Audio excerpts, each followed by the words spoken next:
arkadaşlar, bugün sizinle video çekiyoruz. Bunlar Rıza, Ali, Ayaz, tanıtma özü. Ne kadar Rıza? Tamam, benim adım Rıza. Godzilla videoları seviyoruz. Ali, bunların o kanatlarındır arkadaşlar. Godzilla, nasıl yiyip de Godzilla çıksın. Video çekeceğiz, tamam mı arkadaşlar? En çıkan Godzilla bizim kanalımızda. Yum. Dostlar, yumur, Rıza, kasmalıyıq. Açıldı. Arkadaşlar. Arkadaşlar biz burada gizlendik. Dostlar ona bakın. Ama ışıktan görebilmeyiz. Dostlar bizim aşağıda kanalımız var. Ayaz'da. O işte sana otur. Burada Ayaz da buradadır. Dostlar.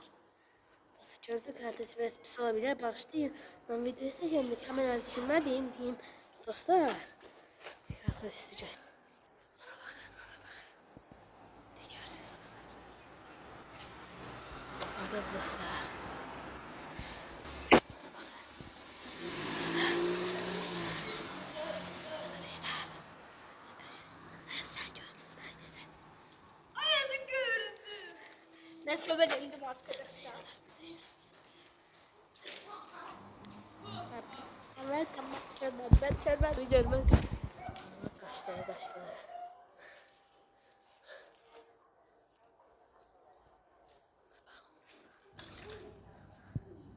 Gördünüz arkadaşlar.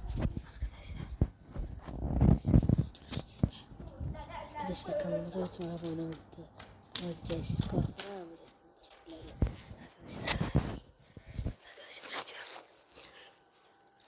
Arkadaşlar.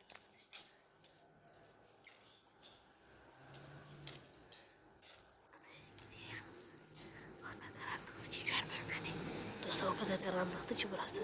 Görmüyor beni. Zaten görecek. Dostlar. O kadar karanlıktı ki görebilmiyor beni. Dostlar. Kanalımıza abone ve like atmayı unutmayın. Kendiler gitsinler oradan dostlar. Merhaba arkadaşlar. Merhaba. Elif Hanım.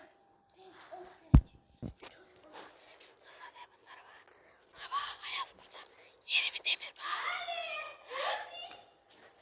Dostlar. Buna bakın gelin.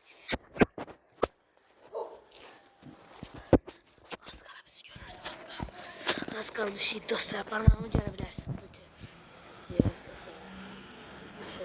Dostlar. Arkadaşlar tapabilmeyip. Dostlar. Dostlar.